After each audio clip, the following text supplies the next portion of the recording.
Hi hello అందరికీ నమస్కారం అండి. శాండీ బ్లాగ్ స్వాగతం. నా డైలీ రొటీన్ ఈరోజు అయితే మీతో షేర్ చేస్తాను. ఇది లక్షవారం రోజు బ్లాగ్ అనమాట. ఇంకా లక్షవారం రోజు నా డైలీ రొటీన్ ఎలా ఉంటుంది ఏంటి అంటే మీతో షేర్ చేస్తాను. అలాగే చాలా మంచి రెసిపీ అయితే మీకు చెప్తానండి. చాలా ఈజీగా చేసుకోవచ్చు. ఇది వీడియో స్కిప్ చేయకుండా చూడండి, మీకే అర్థమవుతుంది. మరి ఇంకోటండి, నిన్న మీకు అంటే బయట జరుగుతున్న సిచ్యువేషన్స్ గురించి చెప్పాను. అలాగే ఇంకోటి కూడా ఉందన్నమాట, అది కూడా చెప్తాను. వీడియో స్కిప్ చేయకుండా చూడండి, మీకే అర్థమవుతుంది. అది ఏంటి అంటే ఒక 3 years 2 years ముందే వచ్చింది. కాకపోతే అప్పుడు ఎందుకులే, ఒకళ్ళ విషయాలు ఎందుకు ఏంటి అన్నట్టు కొంచెం ఉండేదాన్ని అనమాట. కానీ ఇది కొంచెం తెలుసుకుంటే బాగుంటుంది కదా. ఇప్పుడు ఎక్కువ సోషల్ మీడియాలో జరుగుతున్నాయి కాబట్టి దాని గురించి అయితే చెప్తాను. అది నాకు తెలిసింది చిన్నగా చెప్తానండి, పెద్దగా తెలుసనే నేను చెప్పను. అది తెలిసిందే చెప్తాను. మార్నింగ్ యథావిధిగా లేచి 5కే లేచాను. 5కి లేచి కాస్తంత టీ అయితే పెట్టుకొని పిల్లలకైతే పాప చెప్పిందనమాట, అమ్మ నాకు కొంచెం తొందరగా లేపు చదువుకోవాలని చెప్పేసి. అలాగని 4:30కి నేను లేచినా కూడా తనకైతే నేను లేపలేదు. ఎందుకులే లేచి ఇప్పుడు నుంచి ఏం చేస్తుంది అని చెప్పేసి 5కి అయితే లేచింది. 5:30 వరకు చదువుకుంది. తను చదివింది, బాబుగాడు కూడా చదివాడు. అంటే వాడికి లేపాలని నేను చెప్పలేదు, ఎందుకంటే తనంతా తానే లేచాడనమాట. అంటే వేకుజామున ఏదైనా చదివితే కనుక బాగా గుర్తుంటుంది అని చెప్పి అందరికీ తెలుసు. మెమరీ పవర్ కూడా పెరుగుతుందంట. అలాగని చెప్పి తనైతే చదువుతుంది. ఇప్పుడు నుంచే కొంచెం అలవాటు చేద్దామని, ఎందుకంటే ఇప్పుడు తను 8th 9th 10th ఇంకా బాగుంటుంది కదా, ఇంకా అలవాటు అవుతుంది కదా అని చెప్పేసి అయితే తను లేపమంది కదా అని లేపాను. క్యాజువల్గా అయితే నేను అంతగా ఇది చేయను, ఎందుకంటే తను బాగానే చదువుతుంది కాబట్టి నేను అంతగా ఇది చేయను.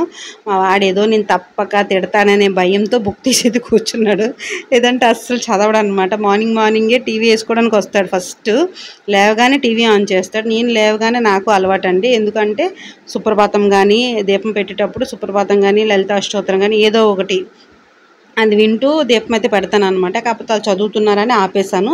ఏదో చదివాడు నేను దీపం అన్నీ పెట్టుకుని వచ్చేలోపు చక్కగా పడుకుని పోయాడు.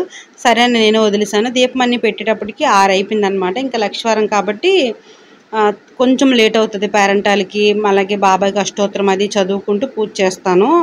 అంటే ప్రత్యేకించి చేయనండి, అక్కడే కొంచెం అలా పువ్వులు వేసుకుంటూ అతని దగ్గర అష్టోత్తరం అది చదువుకుంటాను అనమాట. ఏ ఫోటో దగ్గర ఏ రోజు, ఇప్పుడు శుక్రవారం అనుకోండి లలితాదేవిది, శనివారం అనుకోండి వెంకటేశ్వర స్వామిది, అలా చదువుకొని అక్కడే జస్ట్ పూజ అది చేసుకుంటాను అనమాట. ప్రత్యేకించి స్పేస్ తక్కువ మాకు.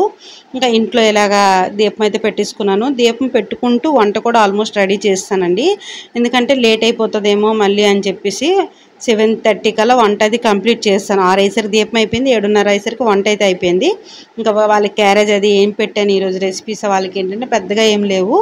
అరటికాయ ఫ్రై చేశాను, అలాగే పెసరపప్పు టమాటా కర్రీ చేశాను అనమాట. అరటికాయ ఫ్రై ఉంది, పప్పు చేస్తే ఇంకా మధ్యాహ్నం మాకేంటంటే అందరికీ అయిపోతుందని చేస్తాను. మధ్యాహ్నం లంచ్లోకి అప్పడాలు వడలు వేపుకొని తినేయచ్చు అని చెప్పేసి ఇంకా అదైతే ప్రిపేర్ చేస్తాను అనమాట. ఈరోజు అది చెప్పాను కదా మంచి రెసిపీ చేస్తానని చెప్పేసి. వరిపిండితో ఏం రెసిపీని తలకాయ రెసిపీని అనుకోవద్దు. వరిపిండితో కారం చక్రాలు కానీ, అలాగే చేగొడలు కానీ, పప్పు చేగొడలు కానీ చాలా వెరైటీస్ చేసుకోవచ్చు. ఉప్మా కూడా చేసుకోవచ్చు అండి. అది చాలామందికి తెలుసు, 50% తెలుసు, 50% తెలీదు. వరిపిండితో ఉప్మా ఏంటి అనుకుంటున్నారా? చాలా బాగుంటుంది. అది ఎలా చేయాలి ఏంటి అనేది వీడియో స్కిప్ చేయకుండా చూడండి, చూస్తే కనుక కంపల్సరీగా అర్థమవుతుంది. ఎలా అంటే మనం వరిపిండిని శుభ్రంగా వేయించుకోవాలండి. మీడియంలో పెట్టి వాసన అది తెలుస్తుంది అనమాట మనకు వేపినప్పుడు. వేపిన తర్వాత కూడా అది విడివిడిగా అయిపోయినట్టు అయిపోద్ది. వేపక ముందు వేపిన దానికి తేడా మీకే తెలుస్తుంది. అది వేపిన తర్వాత ఆయిల్ కొంచెం ఎక్కువగానే వేసుకొని ఆవాలు, జీలకర్ర, పెసరపప్పు. మనం ఏంటంటే జీలకర్ర పెసరపప్పు కొంచెం ఎప్పుడు ఉప్మా కాకుండా కొంచెం ఎక్కువ వేసుకుంటేనే ఈ ఉప్మాకు టేస్ట్ అనిపిస్తుంది. ఇంకా పెసరపప్పు కొంచెం కలర్ చేంజ్ అవ్వగానే ఎండుమిర్చి, పచ్చిమిర్చి కూడా వేసుకోవాలి. బాగా వేగిన తర్వాత చిన్నగా కట్ చేసుకుని ఉల్లిపాయ ముక్కలు వేసుకోవాలి. పెద్దలు వేస్తే బాగోదు. ఈ ఉప్మాలో ఏంటంటే పప్పులు ఉంటేనే టేస్ట్ వస్తుందండి, లేకపోతే ఇంకా బాగోదన్నమాట. చాలామంది అనుకోవచ్చు వరిపిండి ఉప్మా నోటికి అంటేస్తుంది, బంకగా ఉంటుంది ఏంటి అని చెప్పేసి. అలా కాదు, మీరు ఇంట్లో ట్రై చేయండి. దీన్ని ఏంటంటే మేమేంటంటామంటే ఉప్పిండి అంటామన్నమాట, మేము పిలిచేది. చాలామంది బియ్యం పిండి ఉప్మా అలా అంటారు, మేము ఉప్పిండి అంటాము. ఇంకా దాన్ని ఏంటంటే బాగా వేగిన తర్వాత ఇంగు ఉంటే వేసుకోవచ్చు. ఇంగు వేసుకుంటే చాలా బాగుంటుంది. ప్రజెంట్ అయితే ఇంగు లేదు, అందుకే వేయలేదు. అంటే ముందు అనుకుంటే తెచ్చుకొని ఉంచుకునేదాన్నేమో, ముందు అనుకోలేదు, అప్పటికప్పుడు అనుకున్నాను అనమాట. ఇంకా ఎలా అంటే గ్లాసుడు పిండి అనుకోండి, గ్లాసున్నర వాటర్ వేసుకోవాలి. లేదు మనకి ఇంకా పొడి పొడిగా కావాలంటే గ్లాసుడు వాటర్ వేసుకోవచ్చు. ఇతను అంత పొడి పొడిగా తినరు, అంత ముద్దగా తినరు, అందుకు గ్లాసుడికి గ్లాసున్నర వాటర్ అయితే వేసాను అనమాట. ఎలా అంటే ఉప్మాకి మనం నీళ్ళు అలా మరుగుతున్నప్పుడు ఎలా నూక వేస్తామో ఈ సేమ్ యాజ్ ఇట్ ఈజ్గా నీళ్ళు మరుగుతున్నప్పుడు పిండి అలాగే వేసుకోవాలి. నాకు స్టాండ్ ఇరిగిపోవడం వల్ల అది వేసుకోవడము కలపడం అది నేను చూపించలేకపోయాను. ఈసారి ఎప్పుడైనా అలా అయితే వీలైతే చూపిస్తాను. అలా మనం వేసుకొని బాగా కలుపుకోవాలండి, సిమ్లో పెట్టుకొని. కలిపితే కలిపిసిన తర్వాత కొంచెం ఆయిల్ వేసుకొని మనం మూత పెట్టుకుంటే కనుక ఆ వేడికి ఆవిరికి పిండి అనేది బాగా మగ్గిపోద్ది అనమాట. సూపర్ టేస్ట్ వస్తుంది. వేడిగా దీని పక్కన ఆవకాయతో కనుక తింటే సూపర్గా ఉంటుంది అనమాట. వరిపిండి ఉప్మా ఎలా ఉందో ఏంటో ఒకసారి మీరు ఇంట్లో ట్రై చేయండి, చాలా చాలా బాగుంటుంది. ఈరోజు రెసిపీ అయితే ఇదనమాట. వరిపిండి ఉప్మా మాట దేవుడు ఎరుగ్గానండి. ఆ తర్వాత కళాయికి అంటుకునేది మాత్రం చాలా ఘోరంగా ఉంటుందన్నమాట. ఇంకా అన్ని పనులు వంట అది ముందే అయిపోయింది కదా అని చెప్పేసి అన్ని బాక్సుల్లో కాటిలోకి తీసేసి గిన్నెలన్నీ నానబెట్టి బట్టలు అది ఉతికిసి వచ్చిన తర్వాత అప్పుడు గిన్నెలు తోముదాం. ఎలాగో కళాయికి తడిగడి అంటింది కదా, మన అక్షయ పాత్ర ఖాళీ ఉండదు కదండి, అందుకు ప్రస్తుతం నువ్వు అలా ఉండని చెప్పేసి దాన్ని వదిలేసి ఇంకా స్టవ్ నీట్గా చేసుకున్నాను. మరి ఇంక వంటలేదు కదా అన్నీ, మరి ఎందుకని పైన అలాగే తుడిచేస్తున్నాను, ముగ్గులు అవి చెరిగిపోకుండా. మళ్ళీ రేపు ఎందుకంటే ఇది లక్ష్మీవారం కాబట్టి మరి స్టవ్ కడగను అనమాట. రేపు నైట్ కానీ రేపు ఉదయం కానీ కడుగుతాను, అందుకే పైన అలా తుడిచేస్తున్నాను. ఇంకా తుడిచేసి అప్పుడు గిన్నెలు అయితే క్లీన్ చేసుకుంటాను. అంటే బట్టలు ఆరబెట్టేసి వచ్చి బట్టలు తడిపేసి వచ్చి అప్పుడు గిన్నెలు క్లీన్ చేద్దాం. ఈలోపు ఉప్పిండి చేసే కళాయి కొంచెం అంటుతుంది కదా ఎలాగేనన్నా, అది కొంచెం నానితే అన్నీ నీట్గా వచ్చేస్తాయని చెప్పేసి అయితే ఇప్పుడు అసలు మ్యాటర్కి అయితే వచ్చేద్దాం. ఇంతవరకు మీకు చెప్పాను ఏంటి ఆన్లైన్లో జరుగుతుంది దాని గురించి, వాటి గురించి మీతో షేర్ చేస్తానని. ఎలా అంటే ఒక 2 years క్రితం ఎలా వచ్చింది, ఒక కంపెనీ యాడ్లు అని చెప్పేసి వాట్సాప్లోన ఇప్పుడు మీరు వాట్సాప్లో స్టేటస్ పెట్టుకున్నారనుకోండి, అది ఎంతమంది చూస్తే దానికి ఇంత కౌంట్ కింద మనీ ఇచ్చేవారు అనమాట. స్టార్టింగ్ మనం ఆ లింక్ మనకి ప్రతిరోజు మనకి ఏదైతే వాట్సాప్ మనం పెడుతున్నామో అవి మనకు పంపించడానికి వాళ్ళకి ఫస్ట్ 300 రూపీస్ మనం పే చేయాలి. అది ఎలా 300 రూపీస్ పే చేసిన తర్వాత నాకు అంతగా గుర్తులేదు, ఒక 2 years క్రిందటిది కాబట్టి మ్యాక్సిమం అంచనానే చెప్తున్నాను మీకు. ఒక 300 కట్టిన తర్వాత డైలీ ఇప్పుడు కరెక్ట్గా 12 గంటలకు మీరు స్టేటస్ పెట్టారనుకోండి, అలాగే 12 గంటలకు మళ్ళీ స్టేటస్ పెట్టాలన్నమాట. మీకు ఎంతమంది చూసారో ఆ చూసిన స్క్రీన్ షాట్ తీసి వాళ్ళకి పంపించాలి. అలాగా చేస్తే మనకి ఎంతో కొంత మనీ ఇస్తారో మా కంపెనీ అడ్వర్టైజ్మెంట్ కింద ఇలా చేస్తున్నాము అని చెప్పేసి వాళ్ళు చెప్పారనమాట. ఇది చాలామంది కట్టారు. ఎలా అంటే ఇప్పుడు ఒక 10 మందిలో ఒక పర్సన్ ఒకళ్ళు 2-3 జాయిన్ చేశారనుకోండి అదే వాట్సాప్ గ్రూప్లో, కొంచెం వాళ్ళకి క్యాష్ అనేది వస్తుంది అనుకుంటానండి, ఇచ్చేవారు అనుకుంటాను. చెప్తున్నాను కదా 2 years క్రితం అని నాకు గుర్తులేదు, క్యాష్ ఇచ్చేవారు అన్నమాట. అలా జరుగుతూ ఉండేది. అది ఇప్పుడు నేను జాయిన్ చేస్తే నాకు కొంచెం కమిషన్ రావడం అలా అయ్యేదన్నమాట. మనం 10 మంది జాయిన్ చేస్తే మనకు ఇచ్చేసి మిగతా వాళ్ళకి వచ్చేవి కాదు. అంటే ఇప్పుడు 10 మంది కడితే కనీసం మినిమం 10 మంది 300 చొప్పున కట్టేవారు. ఈ 10 మంది కడితే ఎంత, 10 మందిలో 300 తీసుకుంటే 3000 అయిపోతుంది. ఆ 3000 ఏంటంటే ఈ పర్సన్ 10 మందిలో ఒకరిద్దరికేసి మిగతా డబ్బులు వేసేవారు కాదనమాట. మనం దగ్గర ఒక 15 మంది 10 మందిని మనం జాయిన్ చేస్తే మనకి ఇంకొక 2-3 క్యాష్ వేసి మిగతా వేసేవారు కాదు. వాళ్ళకి బెనిఫిటే కదండి, ఒకరిద్దరికి ఇచ్చికపోయినా మిగతా డబ్బులు వాళ్ళకి మిగులుతాయి కదా. అలా అని చెప్పేసి ఆ రకంగా కూడా మనకి మోసాలు అయితే జరిగేవి. అప్పుడైతే బాగా ట్రెండ్ అయ్యేది అది. నేను వాట్సాప్ స్టేటస్ పెట్టండి ఇలా వస్తుంది అలా వస్తుందని, అందులో కొందరికి వచ్చేవి కొందరికైతే వచ్చేవి కాదు. ఇప్పుడైతే ప్రజెంట్ ఎవరు వాట్సాప్లో నేను చూడట్లేదు, అప్పుడైతే మాత్రం చాలా వాట్సాప్లో చెక్ చేసేదాన్ని. అందులో నేను కూడా ఉన్నానండి. అంత మంచిదాన్ని అని చెప్పను, నేను కూడా మా హస్బెండ్కి అయితే పేచి పెట్టాను అనమాట. లేదు నేను కడతాను నాకు ఇవ్వండి అందరికీ మనీ వస్తుంది కదా. మనం ఏంటంటే ఇంట్లో ఆడవాళ్ళం కూర్చొని ఉండలేము కదా అని ఏదో ఒకటి మనకంటూ ఒకరి మీద ఆధారపడకుండా ఇన్కమ్ కావాలని మనం అనుకుంటాం కదా. అలాగే నేను కూడా మిషన్ కుట్టినా చేసిన ఆశ అనేది చాలా ఎక్కువ అనమాట మనిషికి. సరే అని చెప్పేసి నేను కూడా అంటే ఎట్టి పరిస్థితిని ఇవ్వనంటే ఇవ్వను అన్నారు. నీకు ఎవరైతే చెప్పారో వాళ్ళకి అమౌంట్ వచ్చినట్టు వాళ్ళు చూపించమను, అలాగే వాళ్ళకి వచ్చిన అమౌంట్ అది వస్తుందో లేదో కన్ఫర్మ్ చేసుకో, వాళ్ళకి ఒక 2-3 వాయిదాలు పడితే నీకు ఇస్తాను అని అన్నారు. అలాగా దగ్గర 2 months 3 months బతిమలాడి వదిలేసాను అనమాట.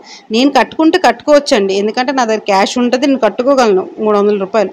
కానీ అలా అతనికి అడగకుండా చేయడం నాకు ఇష్టం లేదనమాట. ఏదైనా ఇప్పుడు యూట్యూబ్ నేను స్టార్ట్ చేసింది కూడా అతనికి అడిగి అతను పర్మిషన్ తీసి నేను స్టార్ట్ చేశాను. ఎందుకంటే మా ఇద్దరి మంది అండర్స్టాండింగ్ ఉండాలని ఏది ఒకరికొకరు చెప్పకుండా చేయమన్నమాట. మా ఇద్దరు ఇష్టపూర్వకంగా నచ్చితేనే ఏ పనైనా చేస్తాము. 300 రూపీసే కదా నేను కట్టుకుంటాను అని చెప్పేసి మీరు ఇవ్వకపోతే నేను కట్టుకుంటాను అనేదాన్ని. నీ ఇష్టం అనేవారు. కానీ నేను అతనికి నచ్చని పని చేయలేదన్నమాట. అలా కొన్నాళ్ళు ఒక 3 మంత్స్ 2 మంత్స్ బతిమలాడి వదిలేసాను. ఈలోపు అసలు నిజమైతే తెలిసింది. మాకు తెలిసిన వాళ్ళు కొందరికి వచ్చే అమౌంట్ కొందరికైతే రాలేదు. చాలా మందికి రాలేదు. ఈ 300 వాళ్ళకి మిగిలిపోయి అలా అనమాట. ఇప్పుడు ఏంటంటే నిన్నటి వీడియోలో మీకు చెప్తున్నాను. ఆమె ఫస్ట్ నిన్నటి వీడియో గురించి అయితే స్టార్టింగ్ ఆవిడ మా ఆయనకు కూడా మా హస్బెండ్కి కూడా ఆమె ఇలా కట్టండి శ్రీకాంత్ గారు ఇలా అమౌంట్ వస్తుంది అలాగా అన్నీ వాట్సాప్లో షేర్ చేసింది. కానీ ఆ పిక్స్ పెట్టొచ్చు పెట్టకూడదని చెప్పేసి నేనైతే పెట్టట్లేదన్నమాట. ఎందుకు అది అంటే నాకు ఇప్పుడు మనం ఎంతవరకు చేయాలి అంతవరకు చేయాలి, అంతకు మించి వెళ్ళకూడదు, లేనిపోని రిస్క్ అని నాకు భయం అన్నమాట. తనైతే పెట్టింది కానీ ఇతను ముందుకు వెళ్ళలేదు. తను ఫస్ట్ 1000 రూపాయలు కట్టింది. తనకు 1000 వేసి మళ్ళీ ఇంకా 200 అంతే క్యాష్ ఇచ్చాడు. 2500 కట్టింది. 2500 ఇచ్చిగా మళ్ళీ 900 క్యాష్ ఇచ్చాడు. అలాగ 1,00,000 రూపాయల వరకు తెచ్చుకుందనమాట. ఇంకా 1,00,000 రూపాయలు అయ్యేసరికి ఎత్తేసాడు. అలాగే ఆన్లైన్ ఏంటంటే ఒకరికి చెప్పి ఇంకోళ్ళకి చెప్పి ఇంకోళ్ళకి ఈ ఫోన్లు మంచికి ఉన్నాయి చెడుకి ఉన్నాయి అలా అయిపోయింది సిచ్యువేషను. అదనమాట. ఈసారి ఎప్పుడు కూడా ఎవరో చెప్పారు చేశారు. కంపెనీలు అంటే ఈ రోజుల్లో జాబులు లేకుండా చాలామంది ఉన్నారు. ఎవరో ఒకళ్ళు అడ్వర్టైజ్మెంట్ పరంగా కానీ ఏదో ఒక పరంగా చాలామంది చేయగలరు. ఎందుకంటే ఇప్పుడు బాగా చదువుకొని ఉండి కూడా వాళ్ళకి జాబులు ఏమీ లేవు. అలాంటి వాళ్ళు అంటే ఇతనికి వచ్చిన డౌటే నాకు చెప్పారు. అంటే మా హస్బెండ్ నేను కడతానంటే అన్నారనమాట. కంపెనీలు సెల్లల్లో పెట్టి వాట్సాప్లో పెట్టి వాళ్ళు అడ్వర్టైజ్మెంట్ చేయాల్సిన పనే ఉంది. మీ పిచ్చి కాకపోతే బోల్డ్ మంది జాబులు లేకుండా చాలామంది ఇబ్బంది పడుతున్నారు. అలా కూడా అడ్వర్టైజ్మెంట్ చేయొచ్చు కదా, ఎందుకు లేనిపోనివన్నీ మీరు ఇబ్బందులు పడుతున్నారని అనేవారు. కానీ మనం వినం కదా, ఏదైనా అనుకున్నామంటే అది చెయ్యాలి అనే థాట్లో ఉంటాను అనమాట. నేను ఫస్ట్ ఉంటాను. అది మంచో చెడో తర్వాత దేవుడి ఎరుగు, కానీ అది చేస్తానని అనుకుంటాను అనమాట. కొంచెం అనుకున్నానంటే ఆ పని కొంచెం చెయ్యాలి అలా ఉండేదాన్ని. కాకపోతే ఇతను అలా నసిలి మొత్తానికైతే నిజమైతే బయట పెట్టారు. అందుకే మీరు ఎవరు కూడా ఇలాగా ఆన్లైన్ బిజినెస్ అలాగే వర్క్ ఫర్ హోమ్ ఇవేవి నమ్మొద్దండి. ఇప్పుడు ఇన్స్టాగ్రామ్లో అట్లా కూడా వస్తున్నాయి. కొంతమంది నిజం ఉంటుంది, కొంతమంది ఫేక్ ఉంటుంది. ఎందుకు లేనిపోని రిస్క్ అని చెప్పేసి అందులో కూడా నేను అన్నాను. అందులో వర్క్ ఫర్ హోమ్ ఇన్స్టాగ్రామ్లో కూడా చూసింది కూడా చేస్తాను బిజినెస్ అది అంటే అస్సలు శారీస్ అవి పెట్టడం అవి చేస్తే అవుతుంది. కానీ కొంతమంది ఏంటంటే మన అమౌంట్ తీసుకొని అప్పుడు ఇన్స్టాగ్రామ్లో కూడా అది ఒక ఆమె బాగా ఇది చేసిందనమాట. అందరికీ చెప్పడానికి కోసం అని చెప్పేసి పలానా పేజ్ వాళ్ళు నా దగ్గర డబ్బులు తీసుకొని శారీస్ పంపించలేదు అలాగే అని చెప్పేసి అలా కూడా ఉంటున్నాయి. అందుకే ఆన్లైన్ అనేది ఎంతవరకు నమ్మాలో అంతవరకే నమ్మండి. అంతకు మించి నమ్మితే కనుక చాలా ఫేస్ చేయాల్సి వస్తుంది అనమాట. నేను చూసినంత వరకు చాలా జరుగుతున్నాయి. కాకపోతే ఎంతవరకు నేను ఎందుకు చెప్పాలి ఏంటి అన్నట్టు నాకు అనిపించేది.